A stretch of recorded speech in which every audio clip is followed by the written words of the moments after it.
Hey, what's up guys? No Talent Gamer here with another movie review. I saw two movies today, this weekend. Pretty cool. I watched Godzilla Minus One, was the last movie of the day that I watched.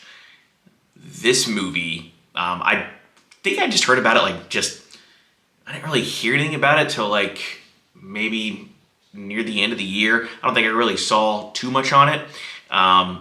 But I did watch some other people review it, and everybody has loved it. I haven't heard anybody say that it's not good. Everybody has loved this movie. So I'm going in this movie with some hype. I was like, can it live up to the hype? Because everybody's really singing the praises of this movie. So let's get it going. So here's to the review.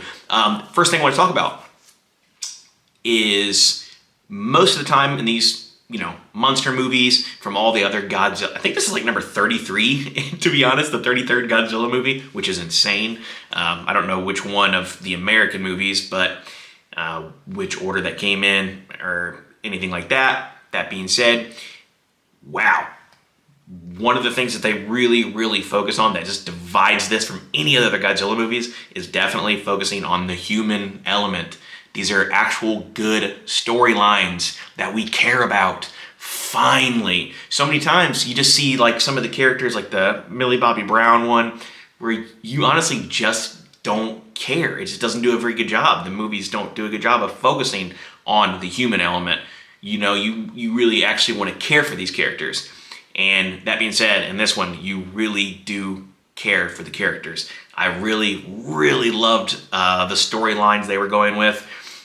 Essentially, we're talking about, this is a movie about it starts off right at the end of World War II, 1945 is the year, I believe.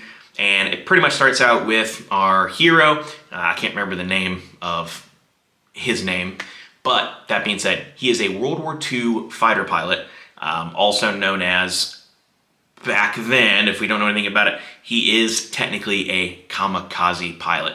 That was his role in the war.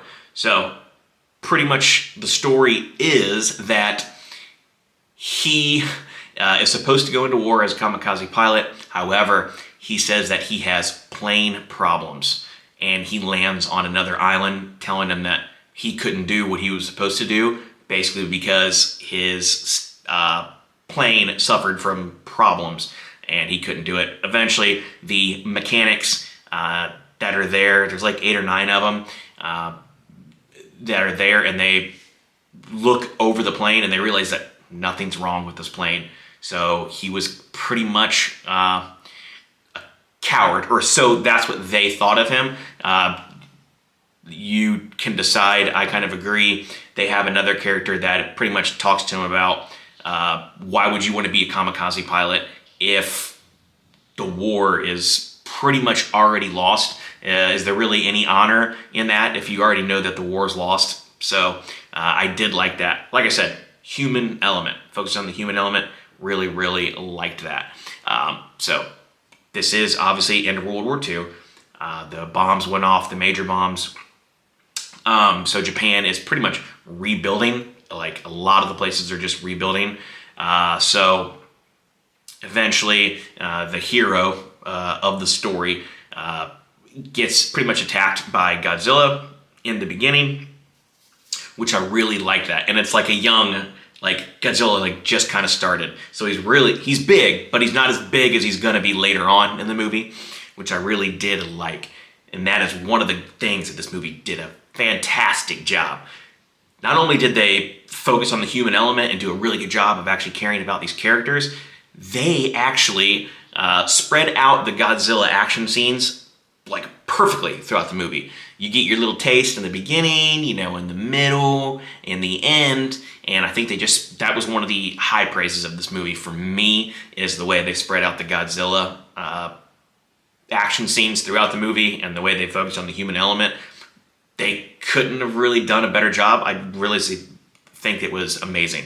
So that being said, I really wanted to talk about that. And essentially, this is a story of a ragtag group coming together. You get your fighter pilot in the beginning. He ends up picking up mines after the war is over. Him and there's like 3 other people, I think there were. Yeah, 3 other people on a ship. And their job basically is to pick up the landmines or water mines that are still floating out along the Japan coast.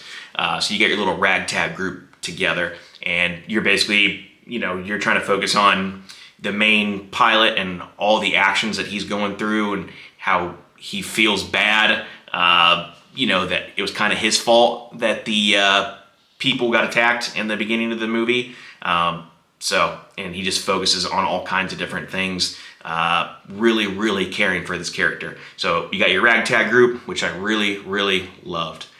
And the ending, I'm not going to spoil anything, but the ending is fantastic when they come up with a plan to try and defeat Godzilla. And you got this ragtag group, and the Japanese people are coming together. Not the military. These are people that were military to begin with, that worked like in the naval yards and stuff like that. But they come together. It just does a really, really good job. I really did like that. And that's pretty much the movie. The action, like I said, was phenomenal. And here's the crazy thing too, that's really, really cool. I didn't realize until after looking more into the movie. This movie, honestly, for as good as the graphics were, it had that old-time feel of the old Godzilla movies. I think the graphics were really, really good. Better than some of the Hollywood stuff that you see today, where they're spending, $200, $300 million on these movies and these effects. And some of them are just garbage. This movie only had like a $15 million budget.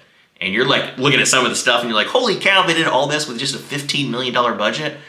Why can't Hollywood do this stuff? You know what I mean? You're just kind of looking at them like, look at all this stuff that you see for $15 million, and then some of the garbage that they put out that's like, $200 million, spending all these graphics.